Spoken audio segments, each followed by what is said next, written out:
Halo semuanya, apakah suara Mimin bisa didengar dengan baik dan jelas?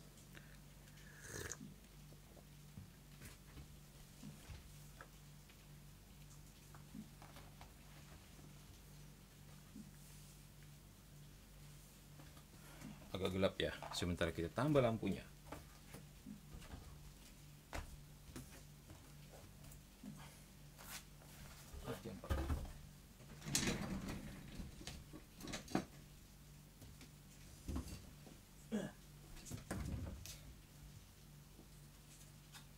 Oh, belum dinyala nih.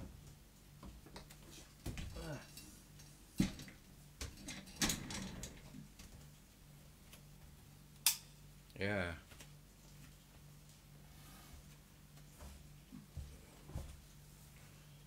kita lihat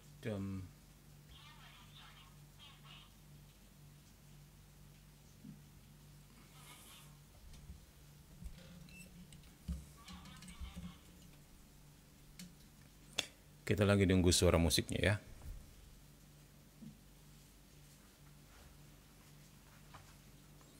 Sambil menunggu beberapa teman yang lain.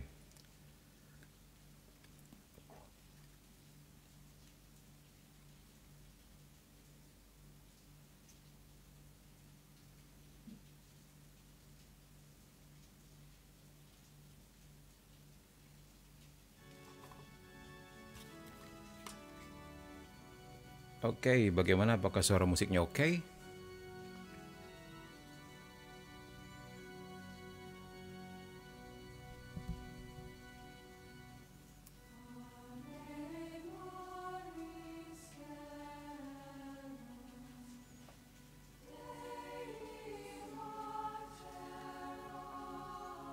Baik, apa kabar semuanya, teman-teman Komsa dimanapun Anda berada, di darat, di laut maupun udara. Semoga semuanya sehat-sehat walafiat adanya ya.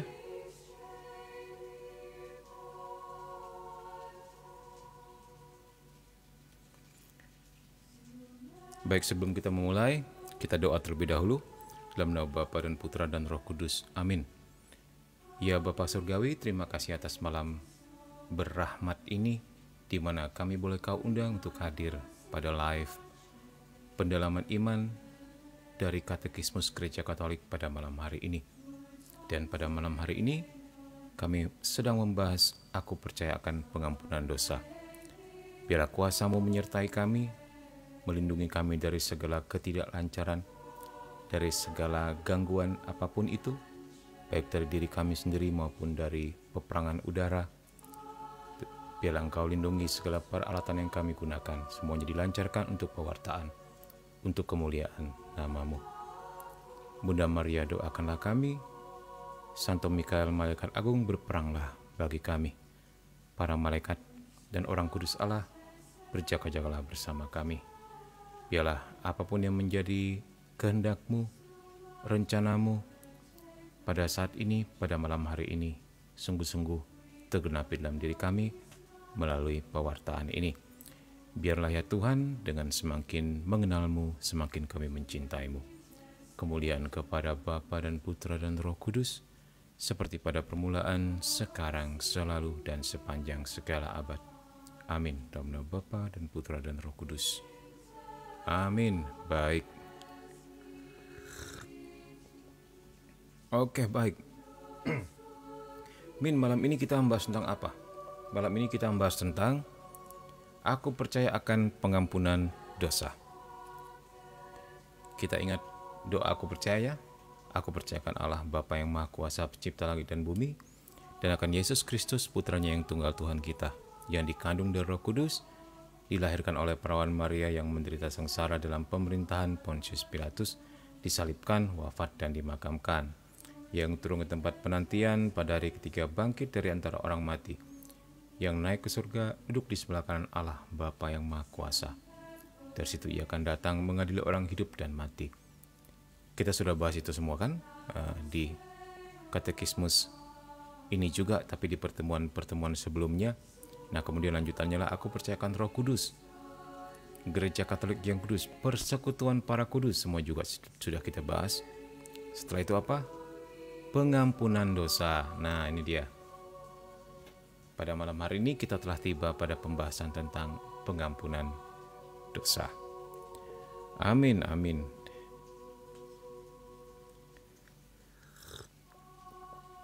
Baik, kita mulai.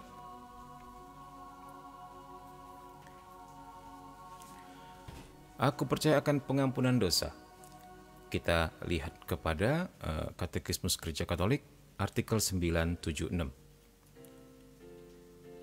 Pengakuan iman apostolik, kita semua sudah tahu apa arti apostolik, yaitu warisan iman para rasul yang diwariskan dari para rasul kepada gereja kita, yaitu Gereja Katolik, menghubungkan iman akan pengampunan dosa dengan iman kepada Roh Kudus.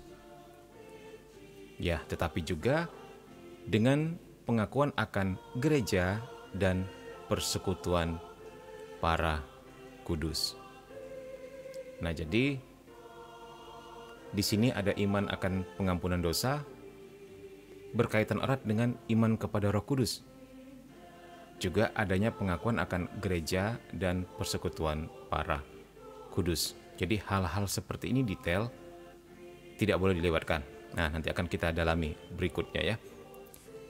Oke, ketika Kristus mencurahkan Roh Kudus kepada para rasul, Ia menyerahkan kepada mereka wewenang ilahi untuk mengampuni dosa. Nah, ini yang penting sekali, yang seringkali tidak kita perhatikan secara detail. Yesus mengatakan apa? Terimalah Roh Kudus. Jikalau kamu mengampuni dosa orang, dosanya diampuni. Dan jikalau kamu menyatakan dosa orang tetap ada, dosanya tetap ada. Kita bisa lihat di Yohanes 20, 22, 23. Ya. Ini sama sekali tidak boleh di-skip dan sama sekali tidak boleh dilewati. Kita tidak boleh pilih-pilih kebenaran. Kita tidak boleh pilih ayat mana yang kita sukai. Kemudian kita mendirikan gereja misalnya. Enggak bisa. Alkitab harus dimengerti secara keseluruhan. Tidak ada boleh satupun yang dihilangkan atau diekstrimkan, yang lain ditonjolkan, yang lain tidak. Tidak boleh. Kita tidak bisa pilih-pilih kebenaran. Kalau dikatakan seperti ini, terimalah Roh Kudus, jikalau kamu mengampuni dosa-dosa orang, dosanya diampuni. Jikalau kamu menyatakan dosa orang tetap ada, dosanya tetap ada. Yohanes 20, 22, 23 jelas sekali mengatakan itu. Dan ini adalah wewenang ilahi dari Yesus untuk mengampuni dosa yang diberikan kepada para rasul. Nanti akan kita dalami kemudian di bagian kedua katekese ya. Ini kita ambil sekilas saja. Oke, kita masuk pada poin pertama. Satu pembaptisan demi pengampunan dosa. Nah, ini sebenarnya hendak mengatakan syarat agar dosanya diampuni adalah dibaptis terlebih dahulu. Baik, kita masuk lebih dalam lagi. Artikel 977. Tuhan kita telah menghubungkan pengampunan dosa dengan iman dan pembaptisan. Nah, jadi beriman dulu, kemudian dibaptis, setelah itu baru bisa menerima sakramen selanjutnya, ya. Jadi beriman dulu, kemudian menerima sakramen baptis sebagai pintu masuk bagi sakramen-sakramen lainnya, termasuk adalah sakramen pengampunan dosa. Intinya apa? Intinya yang bisa menerima sakramen tobat adalah mereka yang sudah beriman dan sudah dibaptis. Ya. Suara Mimin beda, apakah beda Mimin? Beda kali ya Miminnya ya. Ini Mimin A, Mimin B, Mimin C. Seperti apa suaranya? Lebih bagus, lebih jelek, atau sedang-sedang saja?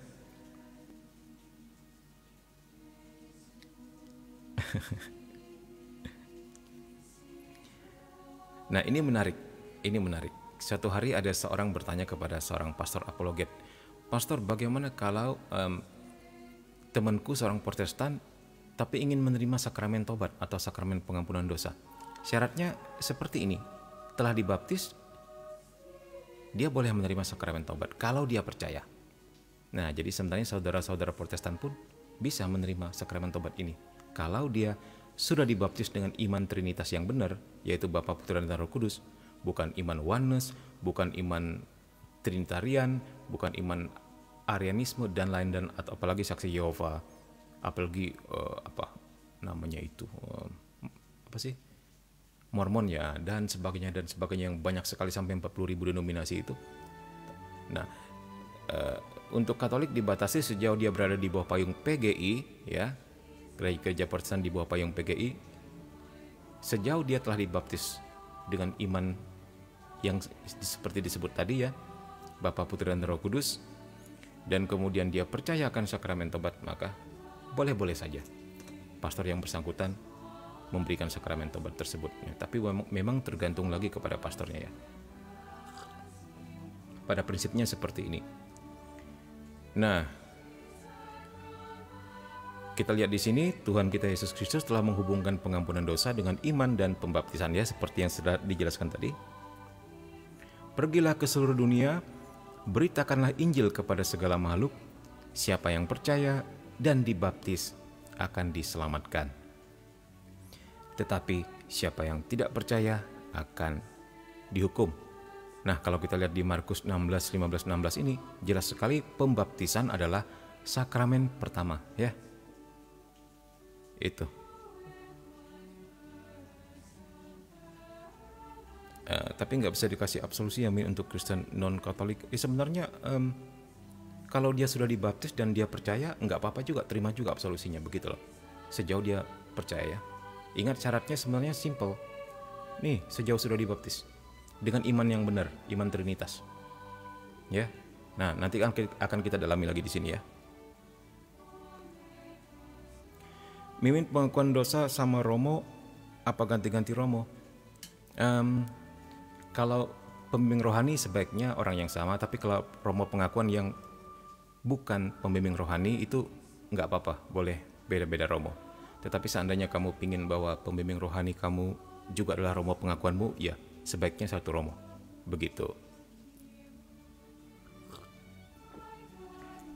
Oke, baik.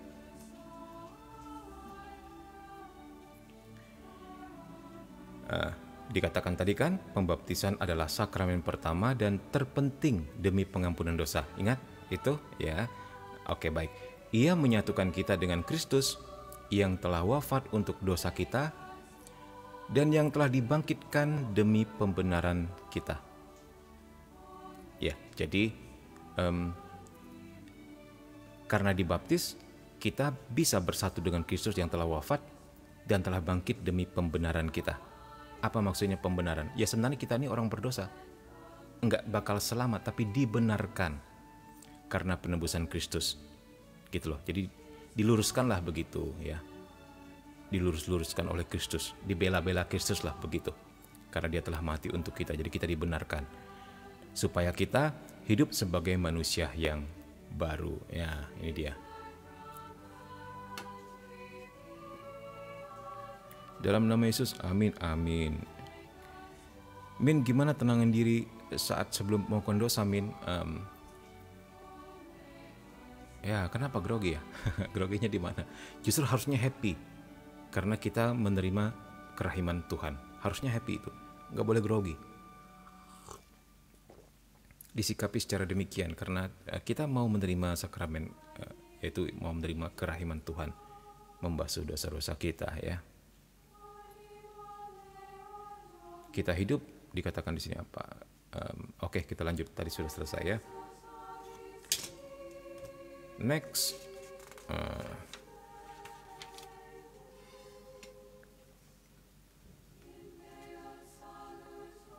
kita jepit lagi. Nah, yang ada melodinya aja deh, yang ada gambarnya.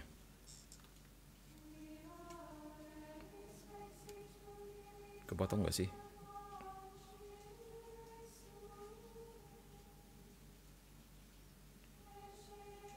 Nah, gini sudah oke.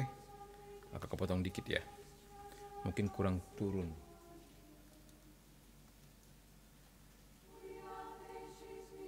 Ya.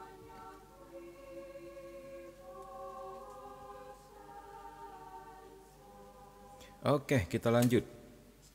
Artikel berikutnya 978. Kalau kita mengakui iman untuk pertama kalinya dan dibersihkan dalam pembaptisan, nah jadi beriman dulu ya, kemudian dibaptis. Dengan dibaptis sebenarnya kita sedang dibersihkan, begitu ya. Maka diberikanlah kepada kita pengampunan yang begitu berlimpah. Berlimpah ruah bahkan dikatakan di sini. Nah, jadi pembaptisan itu membuka pintu pengampunan, begitu maksudnya. Sehingga oleh karena demikian tidak ada satu kesalahan pun baik yang melekat pada kita oleh turunan ya, maupun sesuatu yang kita lalaikan atau kita lakukan dengan kehendak sendiri yang tidak dapat dihapuskan, dan tidak ada lagi siksa yang perlu disilih. Maksudnya bagaimana? Maksudnya di dalam sakramen baptis itu terdapat juga sakramen pengampunan dosa, sakramen pembersihan, sakramen pematahan kutukan. Juga termasuk di dalamnya eksorsis. Karena segala kutuk telah dipatahkan, segala dosa-dosa lama telah disingkirkan, kita menjadi manusia baru. Di dalam pembaptisan itu sendiri ya, ada pengampunan dosa, ada eksorsis juga. Dan jika orang bertanya, Min, apakah ketika saudara kita yang mau meninggal, sebelumnya dia bukan non-Katolik, kemudian mau dibaptis secara Katolik, pada saat itu juga dosa-dosanya yang lalu dihapuskan? Yes, dihapuskan. Itu betul sekali. Dia menjadi manusia baru, dosa-dosanya yang lalu juga sampai dia dibaptis pada saat itu terhapus, dan kalau dia pada saat itu langsung meninggal, wah happy sekali, langsung masuk surga. Begitu ya. Oke. Nah, tapi pertanyaannya kan, kita kan nggak bisa dibaptis berulang kali untuk menerima pengampunan dosa dari Tuhan. Benar nggak? Ya, oke, nanti akan dijelaskan kemudian. Terus bagaimana kalau kita masih terus berdosa? Kalau kita ternyata masih hidup dan masih terus berdosa juga, jatuh dan bangun. Nah, nanti akan dijelaskan di sini ya. Oke.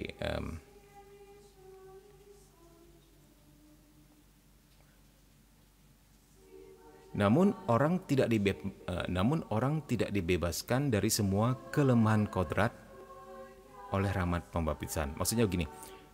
Namun demikian, rahmat pembaptisan tersebut enggak membebaskan orang dari kelemahan kodratnya yang bisa jatuh dan bangun lagi dalam berjuang, maksudnya begitu ya.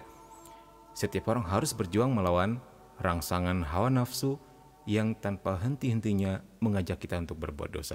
Nah, ini kalau ternyata kita sudah dibaptis, umur kita masih panjang, kita akan masih berjuang dalam hidup, ya. Nah, sementara kita kadang jatuh dalam dosa juga, kadang bangkit lagi. Nah, dengan demikian, bagaimana solusinya? Kita kan nggak mungkin dibaptis lagi, begitu loh. Kita masuk ke poin berikutnya 979. Tetapi siapakah cukup berani dan waspada sehingga dalam perjuangan dan kecondongan kepada yang jahat sama sekali tidak dilukai oleh dosa? Jadi maksudnya, adakah manusia yang seperti ini setelah dibaptis ternyata dia suci murni terus sampai akhir hidupnya? Adakah orang seperti itu? Nyata-nyata tidak ada, ya. Karena perlu bahwa di dalam gereja kuasa untuk pengampunan dosa masih ada dalam cara lain selain sakramen pembaptisan. Nah, maka dipercayakan kepadanya kunci-kunci kerajaan sorga, yang olehnya setiap orang yang menyesalkan dosa dapat diampuni dosa-dosanya, sekalipun ia berdosa sampai pada hari terakhir kehidupannya. Nah, inilah, karena itu diperlukan sakramen pengakuan atau sakramen tobat. Nah, begitu. Itu maksudnya ya. Sebenarnya dengan sakramen baptis, dosanya sudah diampuni, baik dosa asal atau dosa turunan maupun dosa pribadi. Tetapi kalau usianya ternyata terus masih panjang seperti kita ini, misalnya baptis bayi dan sampai sekarang masih hidup juga gitu kan. Nah, dosa asal kita sudah hapus, tapi dosa pribadi yang kita lakukan mungkin dengan kelalaian atau kelemahan kodrat kita sehingga kita jatuh dan bangun, nah itu harus mendapatkan pengampunannya tidak lagi lewat sakramen baptis tapi lewat sakramen taubat. Begitu maksudnya ya, semoga semuanya menjadi jelas. Oke. 980. Oke, kita jawab dulu pertanyaan kalian. Min, Apakah mendengar pengakuan dosa orang lain itu dosa? Nanti saya DM di Telegram ceritanya. Ya kalau kamu sengaja mendengar ya dosa dong. Itu kan private rahasia. Kecuali kalau nggak sengaja kedengeran gitu ya, karena mungkin masalah ruangan atau bagaimana kan, ruangannya terlalu sempit, sementara peserta pengakuannya banyak sekali sehingga berdesak-desakan, kedengaran dosa orang yang lagi ngaku dosa di dalam. Nah kalau seperti itu tuh ya bukan semata-mata kesalahan si peserta pengakuan dosa itu juga, tapi juga panitianya. Ya harusnya PK dan mengerti dan bisa mengatur dong hal ini kan begitu. Kecuali kalau memang ingin sengaja mendengar dosa orang ya, itu nggak bagus ya. Oke, apalagi mungkin dosa pacarnya, dosa suaminya, dosa istrinya. Ini dia ngaku apa ya sama Romo ya? Jangan-jangan dia curhat tentang aku nih kepada Romo nih. Jangan-jangan dia fitnah aku nih, misalnya begitu. Kepo dengan dosa orang ya. Oke, itu nggak benar itu. Oke, baik. Kita mau mendengar apa kata Konsili Trente tentang hal ini. Bapak-bapak suci benar dengan menamakan sakramen tobat sebagai semacam pembaptisan dengan susah payah. Ya, itu istilah mereka. Sakramen tobat adalah semacam pembaptisan dengan susah payah. Jadi maksudnya, ya karena kita masih berjuang. Sementara sakramen baptisan yang udah kita terima yang pertama kali itu, ya itu membersihkan sekaligus mengampuni dosa. Tapi sakramen tobat itu susah payah. Kenapa? Karena kita masih hidup setelah dibaptis, masih bisa berdosa lagi. Jadi bisa berulang kali itu. Makanya dikatakan bersusah payah. Itu Santo Gregorius dari Nazianze. Tapi sakramen pengakuan ini memang perlu bagi mereka yang jatuh sesudah pembaptisan. Seperti pembaptisan sendiri juga perlu untuk yang belum dilahirkan kembali. Nah, untuk orang yang belum dilahirkan kembali dan belum mengenal Kristus, ketika dia percaya dan minta dibaptis, pada saat itu dia dibersihkan dan dosa-dosanya diampuni. Nah, untuk kita yang sudah dibaptis dan ternyata masih hidup panjang, kita butuh tetap pengampunan dosa dari Tuhan lewat sakramen tobat ya. Jadi jangan diminta dibaptis lagi kalau berdosa ya.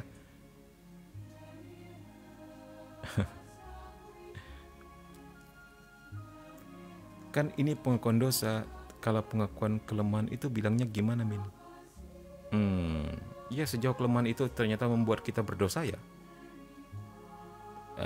Bilang aja, saya misalnya begini, Romo, saya berdosa, saya telah bundir.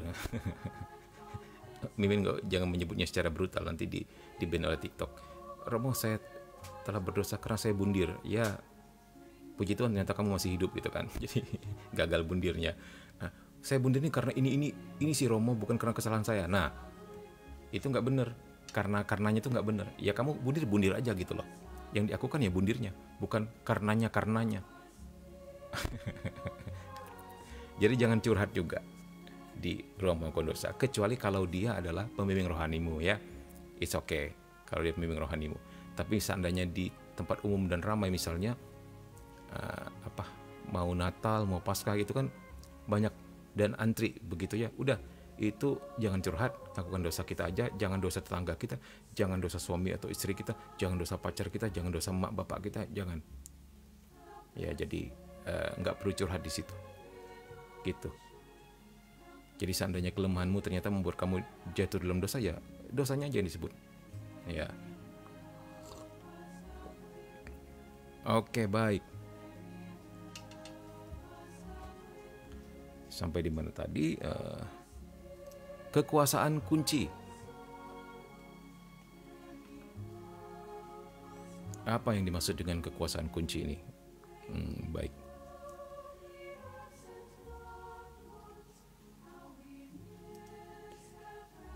Artikel 981. Sesudah kebangkitannya, Kristus mengutus para rasulnya untuk menyampaikan berita tentang pertobatan kepada segala bangsa, mulai dari Yerusalem. Nah, jadi Kristus yang bangkit ini Kalau kita lihat di Lukas 24:47, coba kita buka ya. Lukas 24:47. Oh, berarti saya benar dong Min ngomongnya. Sebenarnya bukan tentang benar salah sih Din. Boleh-boleh aja sih sebenarnya tentang kelemahan ya. Seandainya itu pastor ternyata juga pembimbing rohanimu dan kamu cuman sedikit orang yang pengakuan, nggak perlu ada antrian, misal nggak ada antrian panjang, is okay, nggak apa-apa. Asal jangan ada seorang lain. Kalau kelemahan kita is okay lah. Nah kalau sorry ya tuh.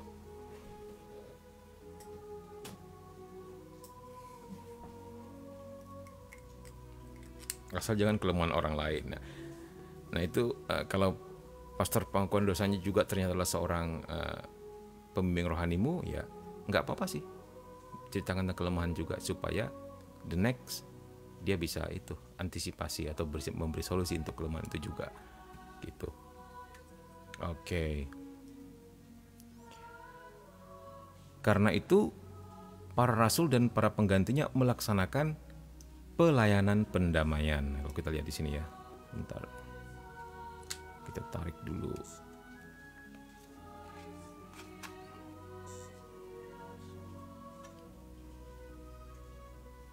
Nih, pelayanan pendamaian maksudnya apa?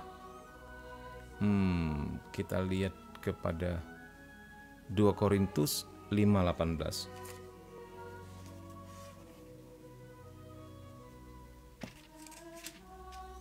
2 Korintus 5:18.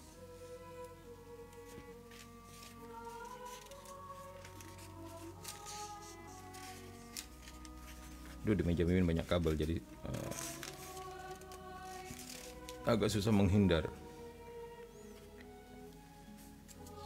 Agak susah buka-buka Alkitabnya. Ini goyang-goyang tuh HP-nya. Bilangnya apa di situ?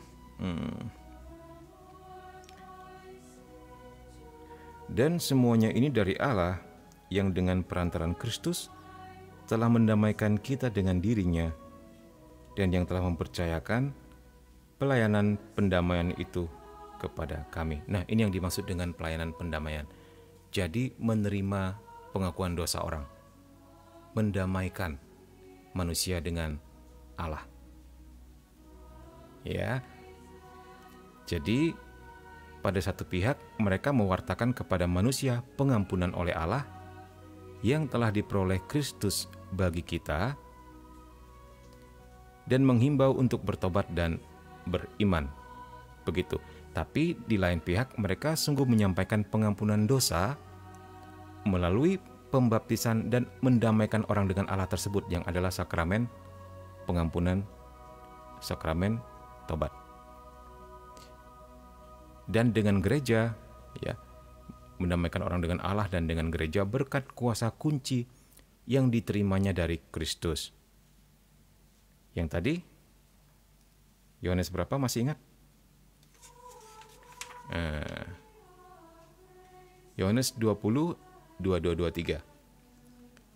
Jikalau kamu mengampuni dosa orang, dosanya diampuni. Dan jikalau kamu menyatakan dosa orang tetap ada, dosanya tetap ada. Itu titah Yesus kepada atau wewenang ilahi Kristus kepada para rasul, ya. Oke.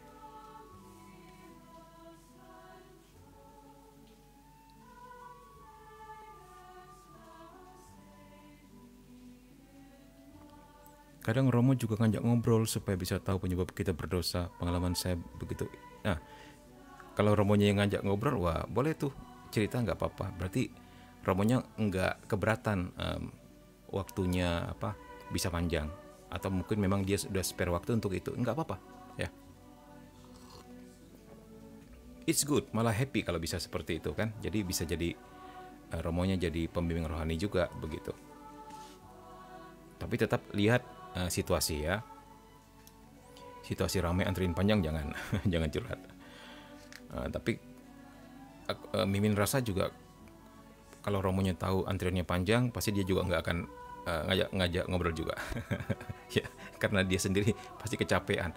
Ya, duduk lama, mungkin panas juga, terus menjadi dalam tanda petik tempat sampah orang, wah Memang bagi mereka sebuah pelayanan yang berat memang itu. Anggaplah seperti ini, ya. Misalnya kamu lagi happy nih, tiba-tiba dengar cerita tentang ada orang datang kepadamu, ya, cerita ini dan itu, cerita ini dan itu. Otomatis duniamu yang tadinya happy ikut ke distorsi loh. Entah, misalnya ceritanya ternyata bikin kamu jengkel, bikin kamu nggak happy lagi. Jadi langit di kepalamu yang tadinya biru bisa berubah menjadi mendung dan kelabu, misalnya begitu. Ya, bayangkan begitulah. 10 orang masuk, ya, 20 orang masuk gitu, ya. Ya, pasti romonya juga dikasih rahmat oleh Tuhannya untuk bisa mengatasi hal ini, kita percaya itu. Ya, tapi kalau secara manusiawi kita bisa mengandaikan seperti itu. Ini romonya stres nggak ya dengan ada masalah orang gitu kan.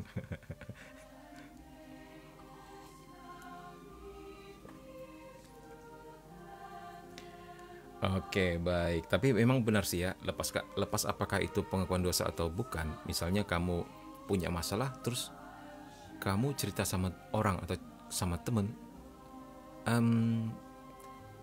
kamu kemudian akan merasa setidaknya separuh bebanmu telah lebih ringan, ya. Itu secara psikologis juga membantu, ya, secara psikologis.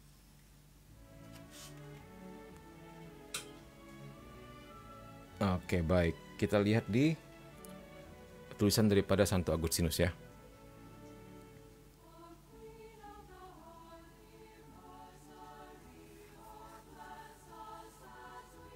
Ya, dari Greg. Kenapa harus mengaku kepada Romo?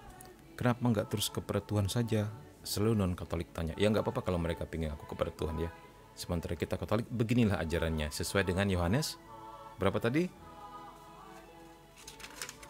Yohanes 20, 22, 23. Ya, wewenang ilahi untuk mengampuni dosa yang diberikan Yesus kepada para rasul. Itu yang kita ikuti. Kita tidak boleh pilih-pilih kebenaran. Semua kebenaran Alkitab harus kita terapkan. Ya, tidak boleh pilih yang ini aku mau ayatnya, yang ini aku nggak mau, nggak bisa seperti itu. Oke, baik. Pertanyaan Dinda, Mimin sendiri punya pembimbing rohani? Punya. Ya, baik yang ketemu langsung atau by WA, gitu.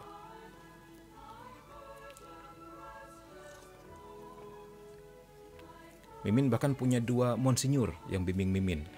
Satu sudah emeritus, satunya masih muda belia, tapi sudah menjabat sebagai uskup. Ya, kita sering chatting juga ya. Kalau ketemu ya kita sering ngobrol juga. Nggak mesti dalam keadaan pada waktu kita mengaku dosa kok untuk minta dibimbing rohani. Nggak, ngobrol juga sebuah bimbingan sebenarnya. Ya begitu. Ngobrol, bertanya ini dan itu juga sebuah bimbingan. Begitu. Waktu kalian juga mungkin chatting di grup atau chatting langsung ke Mimin, mungkin tanpa kalian sadari kalian juga terbimbing seperti itu. Itu juga sebuah bimbingan sebenarnya. Ya, bimbingan umum lah ya.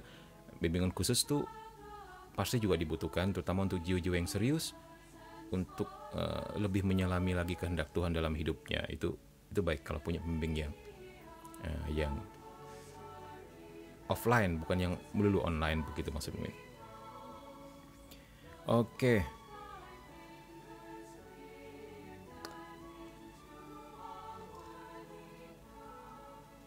Sampai di sini ya. Gereja telah menerima kunci kerajaan sorga, supaya di dalam Dia, maksudnya di dalam gereja, pengampunan dosa dapat terjadi oleh darah Kristus dan oleh karya Roh Kudus. Nah, di dalam gereja, jiwa yang mati karena dosa hidup lagi, supaya hidup bersama Kristus yang rahmat-Nya menyelamatkan kita. Santo Agustinus. Kita lanjut.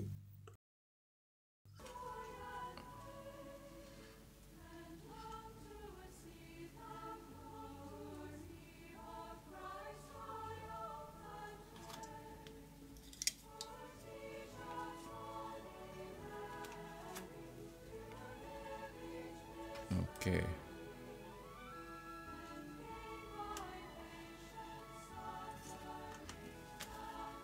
Oke, layarnya sudah oke ya. Sekarang kita lihat ke 982. Semoga suaranya tidak terkendala, soalnya kabelnya ada yang kesenggol nih. Aduh, saking rapetnya. Nah, 982. Tidak ada satu kesalahan, bagaimanapun jahatnya, yang tidak dapat diampuni oleh gereja kudus. Tidak mungkin ada seorang manusia yang begitu jahat dan terbuang, sehingga baginya tidak ada harapan pasti untuk pengampunan, apabila ia benar-benar menyesali kesalahannya. Kristus yang wafat untuk semua manusia mau bahwa di dalam gerejanya, pintu pengampunan selalu terbuka bagi tiap orang yang berbalik dari dosa. Nah, kita bisa ingat bagaimana ketika Petrus bertanya, ya, Tuhan, sampai berapa kalikah saya harus mengampuni dosa sesamaku, mereka yang bersalah kepadaku? Tuhan Yesus jawab apa? 70 kali, 7 kali. Itu artinya maksudnya tidak hingga. Kamu harus mengampuni, tidak hingga. Sebagai manusia, kita pun dituntut untuk bisa mengampuni. Apalagi belas kasih Allah terhadap kita pasti berlimpah ruah dan sangat-sangat tidak terhingga ketika setiap dari kita ketika jatuh ke dalam dosa sungguh menyesali, datang kepadanya dan mohon pemulihan dan penyembuhan. Jadi di dalam pertobatan itu selalu ada pemulihan dan penyembuhan, itu gandeng, nggak bisa pisah. Setiap kita keluar dari ruang pengakuan dosa selalu ada yang dipulihkan dan sembuhkan dari jiwa kita. Sehingga itu sebenarnya menarik kita lebih dekat lagi kepada Tuhan, ya. Dan tanpa kita sadari sebenarnya kita, kalau kita sering melakukan itu, banyak hal-hal yang menjadi kelemahan ragawi kita itu dibantu oleh Tuhan di dalam rahmat. Susah juga ngomongnya kalau nggak dialami langsung, ya. Ini memang dialami langsung juga ini. Tanpa kita sadari ternyata kita sudah maju dalam hidup rohani. Intinya begitulah. Ada hal tertentu yang pada akhirnya kita sadar, loh kok aku nggak begini lagi ya? Kok aku nggak begitu lagi ya? Begitu intinya. Ya, masing-masing orang tentu akan berbeda-beda sesuai dengan kapasitasnya dia, juga sesuai dengan kemauan dia, juga waktunya. Waktu orang bisa berbeda-beda, ya. Misalnya yang satu lebih cepat bisa mengampuni sesamanya, yang lain mungkin butuh waktu. Is okay. Sejauh dia mengatakan mau mengampuni dan mohon rahmat untuk itu, Tuhan pasti bantu. Ya.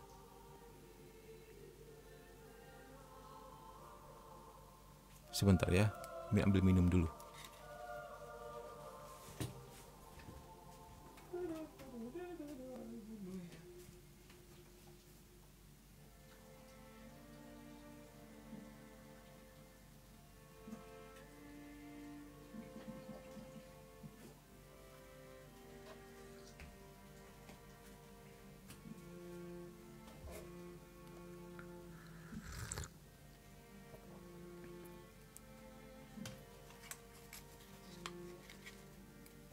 Iya, baik, kita lanjut. Min, ini di luar topik, kata si Dinda lagi. Tapi kan Mimin tahu sendiri ada Katolik, maksudnya ada orang Katolik yang bisa masuk neraka. Ngerti nggak, Min? Misalnya yang tegar tengkuk. Ada loh, Min, orang Katolik yang kayak gitu. Iya, orang Katolik tidak dijamin masuk surga, itu benar. Orang Katolik memang dijamin pintu surga terbuka untuk dia kalau dia mau masuk. Ketika Kristus telah mati untuk dosa-dosa kita, ya, dan kita dibaptis untuk itu, kita percaya sebenarnya tidak auto surga, tapi pintu surga terbuka. Tinggal kita berjalan ke sana. Ya. Ingat, keselamatan itu bukan berdasarkan hanya percaya, hanya beriman. Oh tidak. Masih berjarak antara kita dan pintu surga, masih ada jalan yang harus kita tempuh. Nah, dalam proses perjalanan tersebut kita bisa mengatakan tidak juga kepada Tuhan, bisa menjadi tegar tengkuk, ya. Tetapi bedanya kita dengan orang yang tidak percaya apa? Untuk mereka yang tidak percaya dan tidak dibaptis, pintu surganya tetap tertutup, nggak terbuka. Nah, itu bedanya sama kita.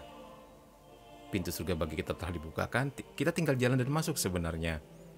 Tapi untuk orang-orang tertentu mungkin ada yang karena tegar tengkuk ini, dia belok ke kanan, dia belok ke kiri, atau dia lompat ke atas ke bawah, nggak pernah sampai ke pintu itu. Begitu, ya. Jadi menjadi Katolik tidak auto surga ya.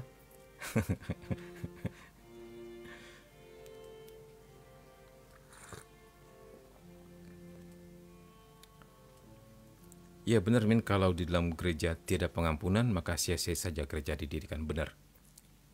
Di dalam gereja tersedia begitu banyak rahmat untuk pengampunan dosa, ya.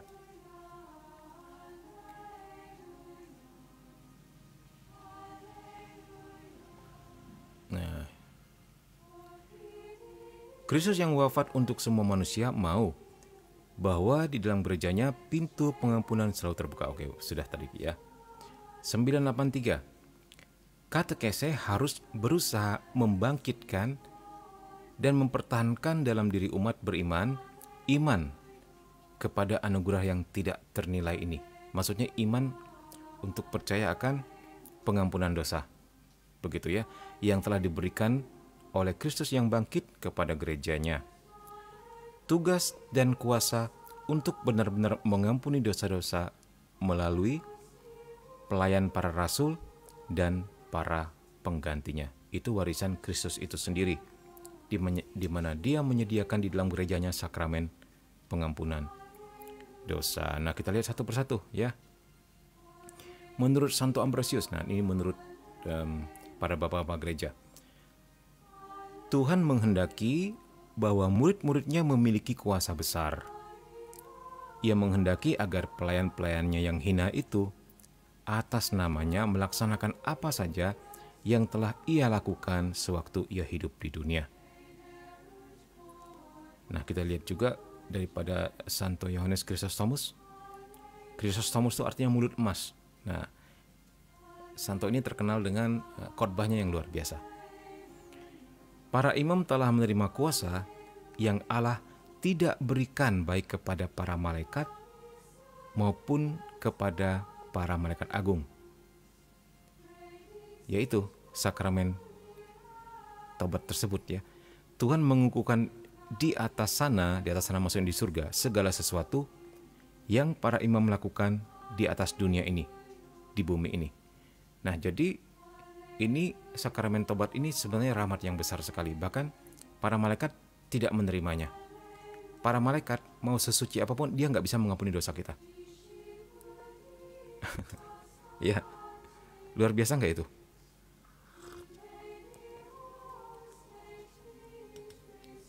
Ya. Bahkan Bunda Maria dikatakan ratu para malaikat dan orang kudus, nggak bisa mengampuni dosa loh, karena dia bukan imam. Tapi pastor, tapi imam yang diberi wewenang bisa mengampuni dosa orang. Mantap nggak tuh? Bagaimana? Mau menjadi imam?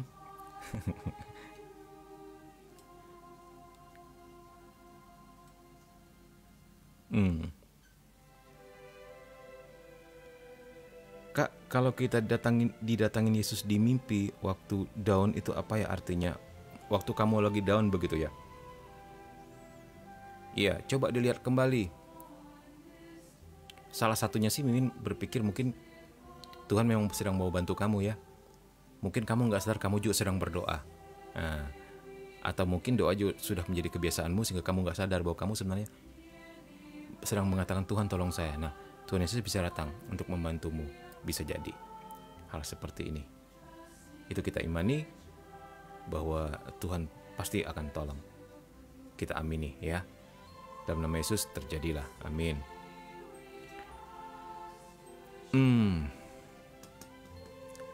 Oke, sekarang kita lihat. Sudah mulai di sini melihat betapa luhurnya para imam dengan sakramen pengampunan dosa itu gila itu. Itu rahmat yang gila sekali itu. Ya, teman-teman ya. Bersyukurlah selama kita masih hidup bisa menerima sakramen itu.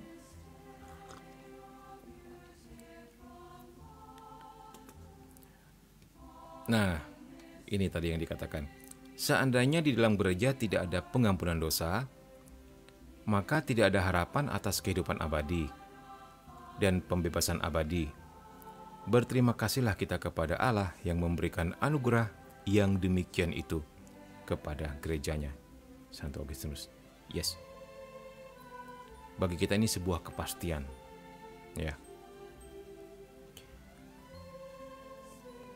Oke, baik. Sekarang kita akan membaca teks-teks singkat sebagai kesimpulan. 984. Amin, makasih kakak, sama-sama. God bless you ya. Semoga dikuatkan dalam segala pergumulan hidupnya. Amin. Syahadat menghubungkan pengampunan dosa dengan pengakuan iman akan Roh Kudus. Karena Kristus yang bangkit menganugerahkan kepada para rasul kuasa mengampuni dosa ketika ia memberikan Roh Kudus kepada mereka. Nah, jadi ini sebenarnya pekerjaan Roh Kudus ya. Pekerjaan Roh Kudus itu sendiri. Pengampunan dosa adalah buah dari kuasa Roh Kudus. 985. Pembaptisan adalah sakramen yang pertama dan terpenting demi pengampunan dosa. Nah, ini dia. Tadi ya, syarat untuk diampuni dosa adalah orang yang sudah dibaptis. Dan kemudian dia percaya akan kerahiman Tuhan dalam sebelumnya dia menyesali akan dosa-dosanya dan percaya kepada kerahiman Tuhan. Nah, ia mempersatukan kita dengan Kristus yang telah wafat dan bangkit dan memberi kepada kita Roh Kudus. Ini maksudnya sakramen baptis. Ya. Sakramen baptis membukakan bagi kita sekian banyak pintu-pintu rahmat. Ini pintu utama ya, untuk bagi kita masuk ke dalam rumah itu dan kemudian menerima segala rahmat yang ada di dalamnya. Rahmat yang dimaksud adalah sakramen-sakramen lainnya.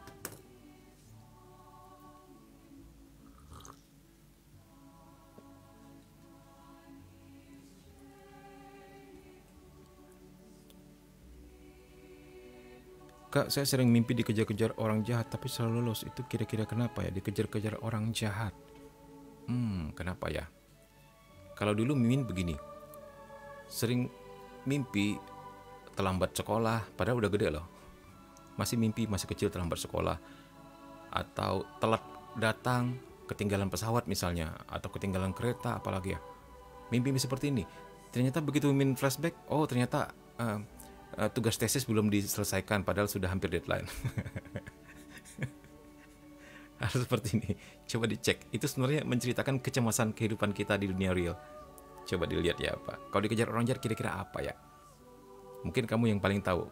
Coba dicek di kehidupan nyatamu apa yang belum beres. Ya. Ini kita berbicara tentang hal yang manusiawi dulu ya, belum berbicara dalam tata spiritual atau astral ya. Dilihat dulu, dicek.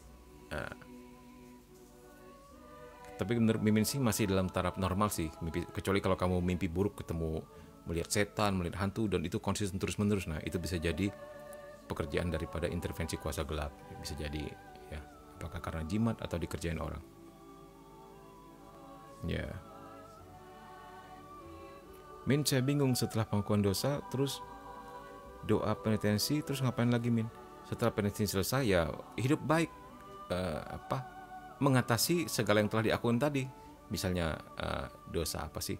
Dosa yang diakukan adalah dosa marah-marah. Nah, setelahnya berusaha untuk nggak marah sejak hari itu juga, begitu loh. Itu. Jadi sebenarnya kita sedang berusaha, bukan nggak ngapa-ngapain sama sekali. Berusaha menjaga rahmat pertobatan tersebut, gitu. Dan juga baik kalau dilengkapi dengan perbuatan amal kasih ya.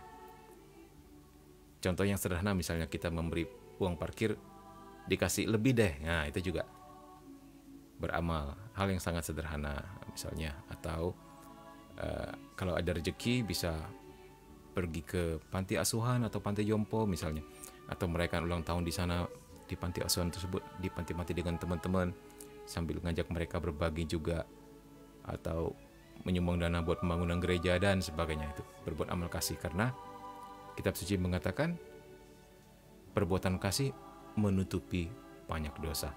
Dan ini juga bisa memberi indulgensi bagi kita pribadi ya. Perbuatan kasih seperti ini mempercepat penghapusan akibat dosa tersebut. Ingat ya, dosa selalu punya konsekuensi, dosa dan akibat dosa. Dosanya telah dihapuskan, akibatnya harus terus kita pertanggungjawabkan. Nah, itu bisa ditutupi dengan indulgensi atau dengan perbuatan baik, dan atau kedua-duanya. Banyak berbuat baik juga banyak doa-doa tertentu yang mendatangkan indulgensi.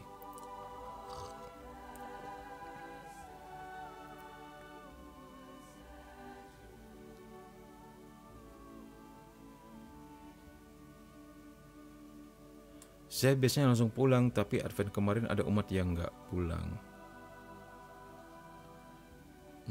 Ya mungkin dia lanjut doa kali ya di dalam gereja. Tapi Mimin tahu nggak sih cerita orang yang dibentak sama pastor sebelum pengakuan dosa? Oh, yang viral kemarin di TikTok ya? Nah, itu pertama jangan langsung percaya ya. Pertama hal seperti itu. Ya mungkin banyak hal lah, karena itu kan cuma cerita, nggak bisa dibuktikan. Kalaupun benar itu sebenarnya ya manusiawi, karena pastornya pasti capek. Pastornya mungkin capek. Walaupun sekali lagi kalaupun benar ya itu ya sebenarnya secapek apapun harus bisa kontrol diri.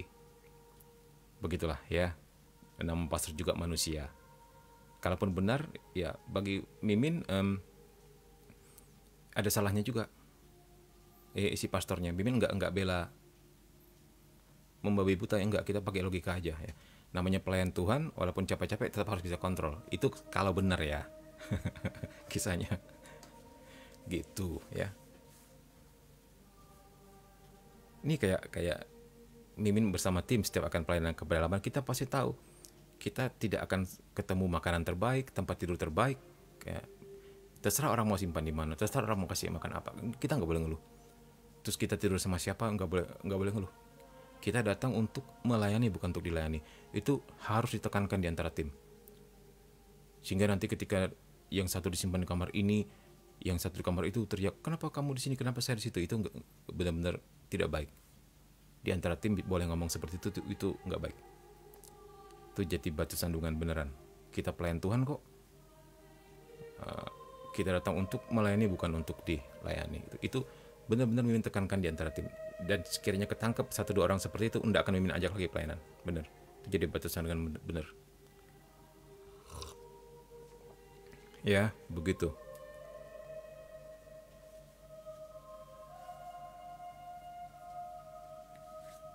Oke, sampai di mana kita tadi?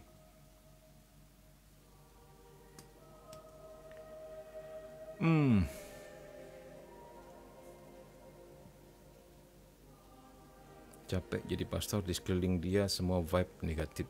Benar. Ya, benar mah. Serba salah ya. Ya semoga nggak benar ya kejadiannya.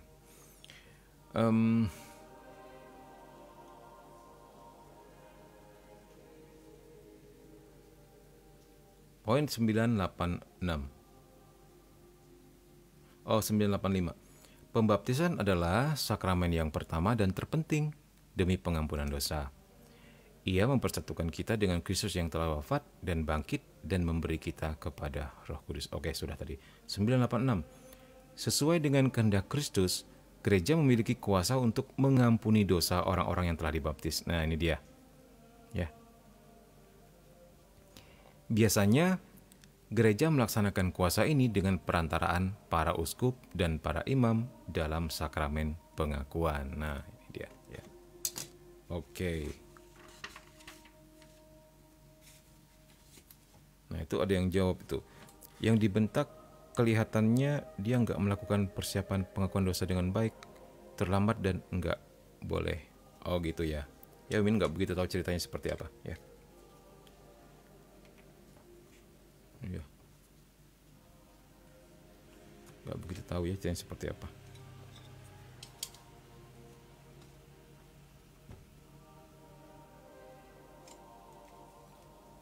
Ya memang tidak bermaksud membela siapapun ya, tapi kalau kita lihat Padre Pio dalam kisahnya, seringkali dia nampak kasar loh dengan orang-orang yang datang untuk menerima sakramen pengakuan dosa kepada dia. Nah, untuk di mata manusia mungkin kita melihatnya ini kok orang kasar banget ya, atau gimana mungkin kita melihatnya gitu ya. Tapi seringkali hal-hal seperti ini diizinkan Tuhan terjadi. Bisa jadi mungkin dia melihat apa yang tidak kita lihat. Namanya orang kudus ya. Dia bisa melihat apa yang tidak kita lihat. Nah, ya susah juga sih. Udah kita serahkan kepada Tuhan saja.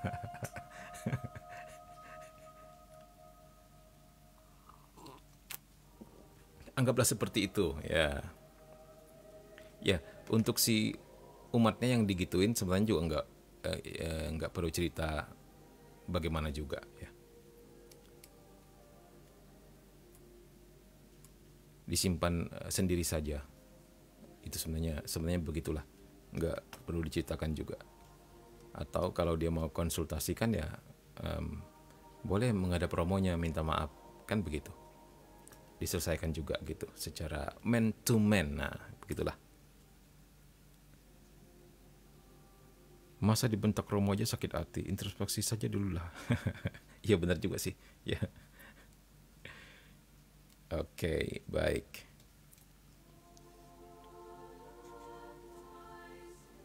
(987) Dalam pengampunan dosa, para imam dan sakramen-sakramen seakan-akan hanyalah alat yang olehnya Kristus Tuhan, pemrakarsa dan pemberi keselamatan yang sebenarnya sedang mengerjakan di dalam kita pengampunan dosa dan rahmat pembenaran. Ya, itu bengkel bagi jiwa kita untuk pemulihan kita. Nah, ini dikatakan di sini, ya jelas sekali ketika sedang dilakukan sakramen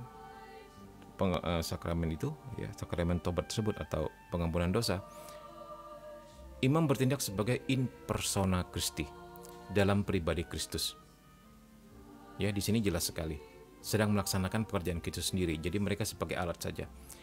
Nah, dan ini ternyata memiliki testimoni dalam sejarah ya.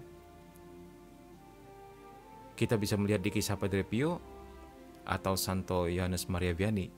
Dua-duanya sama-sama terkenal sebagai seorang imam yang menerimakan sakramen tobat ya. Dan mirip-mirip mukjizatnya. Suatu hari ada seorang datang ke pengampunan dosa kepada Santo pastor dari Ars, orang mengatakan itu sebenarnya Santo Yohanes Maria Vianney. Itu kisahnya juga mengharukan karena pastor ini waktu sekolah itu nilainya paling rendah. Jadi pastor tuh nilainya dibantu. Kita semua tahu untuk jadi pastor atau jadi imam itu IP-nya harus sekian. Jadi nggak bisa sembarangan memang. Dan minimal harus S2. Nah, itu perjuangan dia tuh untuk lulusnya luar biasa. Akhirnya karena kesalehannya dia dibantu diluluskan. Dan tugasnya hanya menerima sakramen pengampunan dosa. Nggak usah khotbah, nggak usah apa gitu. Oke lah, akhirnya dia mempunyai tempat di situ dan akhirnya malah menjadi santo kan dengan kesetiaannya. Nah, suatu hari ada orang ngintip nih ceritanya. Ada yang sedang ngaku dosa, terus kalau nggak salah Mimin lupa apakah dia ngintip atau nggak sengaja melihat, ya, atau dia salah masuk bilik. Tiba-tiba dia melihat seperti ini, seseorang berbaju putih persis seperti Yesus sedang mendengarkan pengakuan dosa temannya. Begitu, mungkin dia kebuka pintunya sehingga lihat ya. Ya, tapi hal seperti ini kadang diizinkan Tuhan untuk menjadi testimoni bagi kita juga. Dia melihat pribadi kita sendiri yang sedang mendengarkan dosa-dosa daripada mereka yang datang. Demikian juga kejadian dengan Padre Pio, kesaksiannya mirip. Seseorang melihat mengintip atau gimana, Mimin lupa ceritanya, nanti coba di searching sendiri. Dia tidak melihat ada pastor di dalam bilik itu, tapi seorang persis seperti Yesus, seorang pria berjubah sedang mendengarkan pengakuan dosa, dan ketika memberi absolusi, tangannya seperti mengangkat dan bentuk tanda salib. Oh, itu luar biasa ya. Itu menjadi peneguhan lagi dan juga menjadi kesaksian bagi kita juga. Ya. Thank you yang sudah setia sampai saat ini walaupun materinya berat sekali. Ada lagi yang mau ditanyakan sebelum kita beranjak ke tema berikutnya? Ya, dikatakan apa? Rahmat pembenaran. Jadi kita ini sebenarnya bengkok dan melulu salah, dibenarkan di dalam rahmat. Setelah dosanya diampuni, kita disembuhkan, dipulihkan, dibenarkan.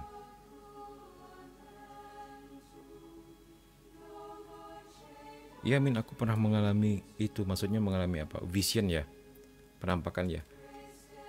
Melihat pastor berubah jadi Yesus. Wah, puji Tuhan ya.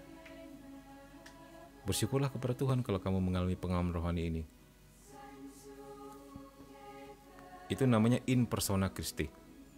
Ketika para imam itu menyatu dengan Kristus dan lebih nampak Kristusnya daripada imamnya. Ya, ternyata bukan hanya orang kudus juga yang mengalami ya. Orang-orang awam seperti kita juga kadang-kadang diizinkan Tuhan untuk melihat hal seperti itu. Mungkin kalian juga pernah menonton video yang ada seorang ketika misa, dia melihat malaikat di situ, terus dia melihat seluruh isi surga juga ikut merayakan Ekaristi ya, ikut bersyukur atas pengorbanan Kristus di altar, seolah-olah peristiwa salib itu diulang kembali gitu. Ada malaikatnya, ada nyanyiannya, ikut bersama-sama mengantar persembahan. Wah, itu luar biasa. Mungkin seperti itulah yang dilihat oleh para kudus ya.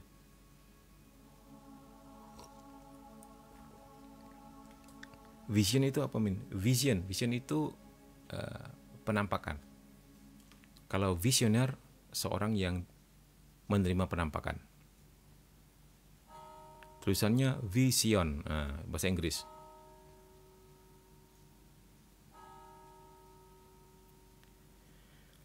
Oke, sudah jam berapa? Nah itu dia, vision, kata si Greg. Vision itu bukannya merek itu ya, merek apa sih? Merek kacamata. Ya ada kali ya merek kacamata vision, karena kan itu kan tentang berkaitan dengan mata ya, dengan penglihatan, dengan eyes, vision, penampakan.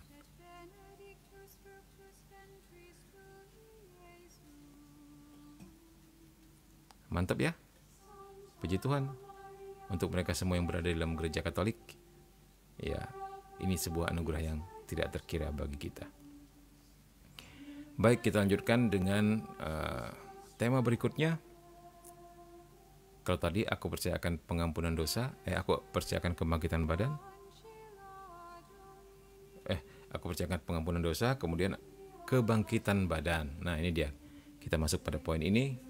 Kita akan berbicara banyak tentang hal ini, tapi mungkin akan dibagi dua ya, karena lebih panjang. Teologinya juga kemana-mana gitu, banyak. Semoga enggak menjadi pusing.